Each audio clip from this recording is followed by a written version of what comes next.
जय स्वामीनारायण। बाल देवो भव। आज हम व्याकरण में आगे बढ़ते हैं। तो आज का विषय है विराम चिन्ह। विराम चिन्हों का महत्व हिंदी में या भाषाओं में बहुत है, इसलिए आज हम विराम चिन्ह के बारे में विचारेंगे।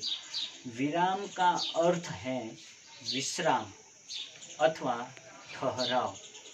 भाषा द्वारा जब अपने भावों को प्रकट करते हैं तब एक विचार का या उसके कुछ अंश के प्रकट करने के पश्चात हम थोड़ा रुकते हैं। इसे ही विराम कहते हैं। और इसे स्पष्ट करने के लिए जिन चिन्हों को प्रयोग किया जाता है इन्हें ही विराम चिन्ह कहते हैं। और इनकी शॉर्ट जो रूपरेखा लेते हैं तो किसी भी भाषा को बोलते पढ़ते और लिखते समय अर्थ को स्पष्ट करने के लिए वाक्यों के बीच या अंत में थोड़ा रुकना पड़ता है। इसी रुकावट का संकेत देने वाले लिपि चिन्ह को विराम चिन्ह कहते हैं, जैसे कि पूर्ण विराम, अल्प विराम, प्रश्नवाचक चिन्ह, विस्मयादि बोधक चिन्ह, योजक, निर्देशक, कोष्टक, अवतरण चिन्ह यानी कि इकहरा, दुहरा, अर्धविराम, लाघव चिन्ह और आदेश चिन्ह और कई प्रकार के आदि कई विराम चिन्ह आए हुए, उन्हें हम विस्तृत देखते हैं। पहले हम पूर्ण विराम के बारे में देखेंगे। यहाँ पर तो जो पूर्ण विराम की बात करते हैं तो इसे हम पूर्ण विराम कहते हैं। पूर्ण विराम है जो वाक्य को पूर्ण होने पर आता है, यानी कि लास्ट में आता है। जैसे मोहन ने पत्र लिखा, तो यहाँ पर जो है इसे हम पूर्ण विराम कहते हैं। सीता स्कूल नहीं गई, तो यहाँ पर भी ये है वो पूर्ण विराम है। गोपाल पढ़ रहा है, तो यहाँ पर जो अंत में है उसे हम पूर्ण विराम कहते हैं। यानी कि पूर्ण विराम का जो भेद है, उनका जो चिन्ह है वो हम सीधा यानी कि जो लीटा है उसको हम पूर्ण विराम कहते हैं। उसके बाद हम देखते हैं तो यहाँ पर है अल्प विराम। अल्प विराम जो यहाँ पर चिन्ह दिखाया गया है, जो हम गुजराती में सात को कहते हैं, तो वो अल्प विराम का प्रयोग थोड़ा रुकने के लिए उसका संकेत दिया जाता है। जैसे कि राम, सीता और मोहन घर गए, तो यहाँ पर जो ये संकेत है वो अल्प विराम बताते हैं। रोको मत, जाने दो, तो यहाँ रुकना पड़ता है, इसीलिए यहाँ पर अल्प विराम लगाया हुआ है। तुम आओ, मैं जाऊँगा, तो यहाँ पर जो है वो अल्प विराम है। उसके आगे देखते हैं तो मैं आया, वह गया, तो यहाँ पर भी वो अल्प विराम यहाँ पर रखा गया है। इसके आगे हम देखते हैं तो प्रश्नवाचक चिन्ह। जो प्रश्नवाचक चिन्ह का चिन्ह है इसी तरह होता है। जैसे कि कोई व्यक्ति की जानकारी प्राप्त करनी हेतु किसी का प्रयोग करते हैं अथवा तो माहिती जानते हैं, तो उसके अंत में प्रश्नवाचक चिन्ह ऐसा लगाया जाता है। जैसे कि क्या तुम विद्यालय गए थे, तो यहाँ पर जो प्रश्नवाचक चिन्ह आया। तुम क्या करते हो, तो यहाँ पर भी प्रश्नवाचक चिन्ह आया। क्या कर रहे हो, कहाँ जा रहे हो, तो यहाँ अंत में जो प्रश्न पूछने वाला जो चिन्ह आता है उस अंत में आने वाले चिन्ह को हम प्रश्नवाचक चिन्ह कहते हैं। इसके आगे देखते हैं तो विस्मयादि बोधक चिन्ह।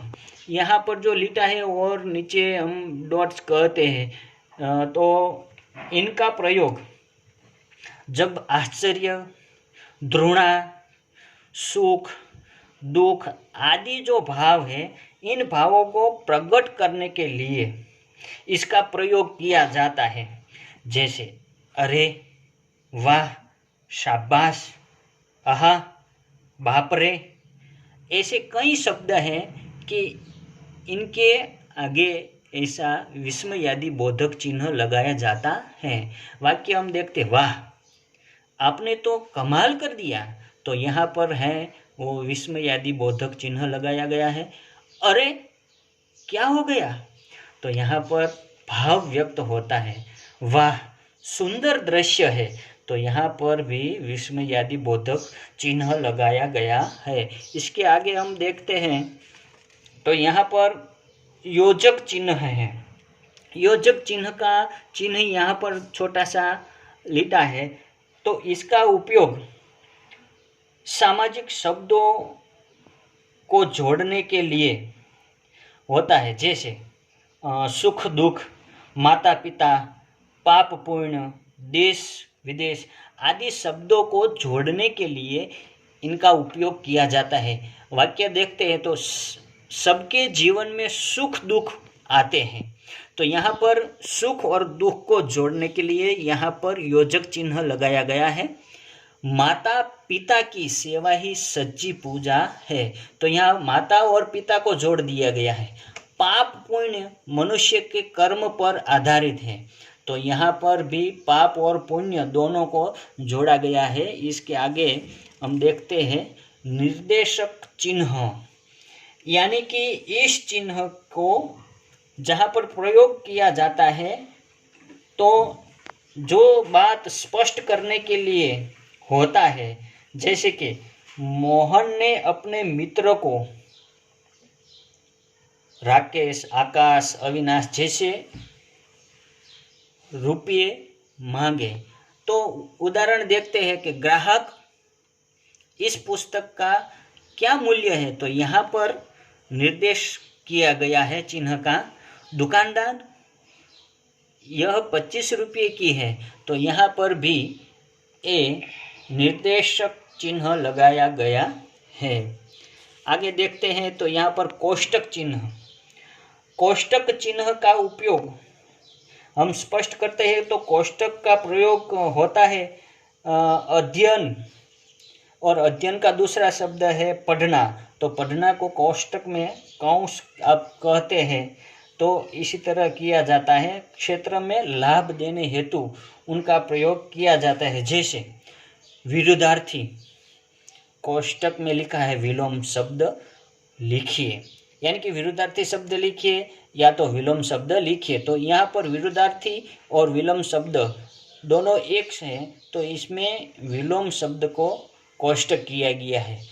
अध्ययन यानी कि पढ़ना, तो पढ़ना को कोष्टक में लिखा गया है, तो अध्ययन हर क्षेत्र में लाभ देता है, तो इसी तरह इसका उपयोग किया जाता है। इसके बाद हम देखते हैं तो यहाँ पर है इखरा अवतरण चिन्ह।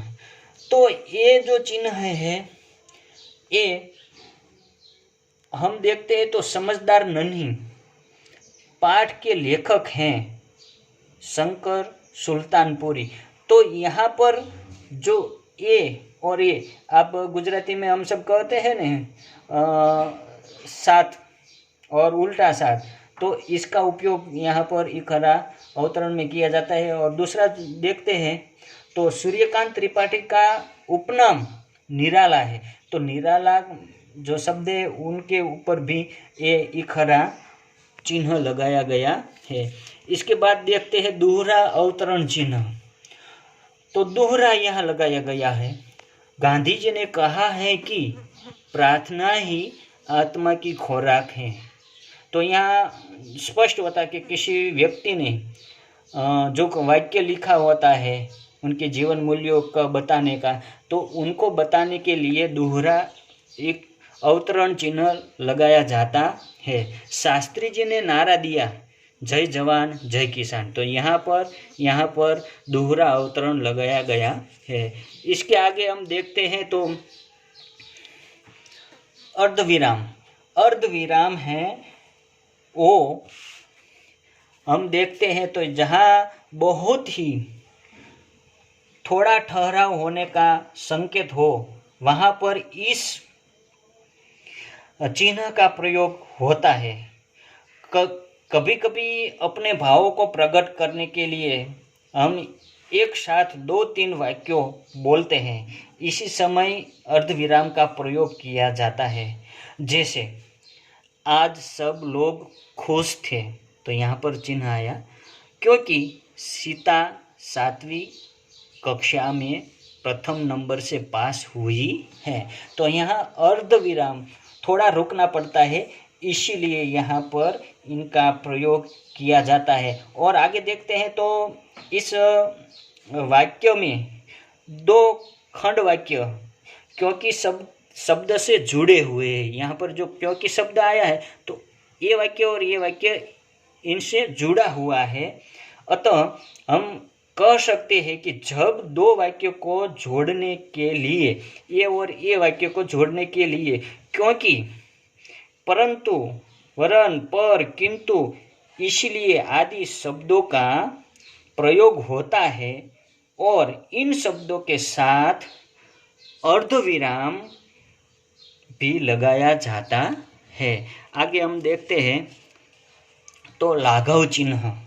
लाघव चिन्ह है वो समझने के लिए हम देखें तो किसी प्रचलित बड़े शब्द के छोटे रूप को, ये छोटा वाला, दर्शाने के लिए इस चिन्ह का प्रयोग किया जाता है। जैसे पंडित, तो पंडित को टुक में लिखने के लिए प, और यहाँ पर ये पूरा मींडा है, डॉट्स नहीं है, पूरा मींडा है, तो इसी तरह लिखा जाता है। और डॉक्टर को यहाँ देखते हैं शॉर्ट लिखा हुआ है। और आचार्य, प्राध्यापक, तो इसी तरह कई शब्द ऐसे होते हैं, उनको टुक में लिखने के लिए ये लाघव चिन्ह ये लगाया जाता है। अंत में देखते हैं तो आदेश चिन्ह है, ये इसी तरह आदेश चिन्ह लगाया जाता है। किसी विषय को क्रम से लिखना हो तो विषय क्रम व्यक्त करने के पूर्व इसका प्रयोग किया जाता है। जैसे सर्वनाम के प्रमुख 5 भेद है, तो यहाँ पर आदेश चिन्ह लगाया गया है। किन 5 चिन्ह हैं? तो ये पुरुषवाचक, निश्चयवाचक, अनिश्चयवाचक, संबंधवाचक, प्रश्नवाचक, ये जो 5 भेद है वो ये आदेश चिन्ह बताता है। और यहाँ पर लिखा है संधि के 3 प्रकार हैं, तो ये जो चिन्ह है वो आदेश करता है कि 3 ही प्रकार है, स्वर संधि, विग्रह संधि, व्यंजन संधि। तो इस प्रकार हम ये विराम चिन्हों का उपयोग करते हैं।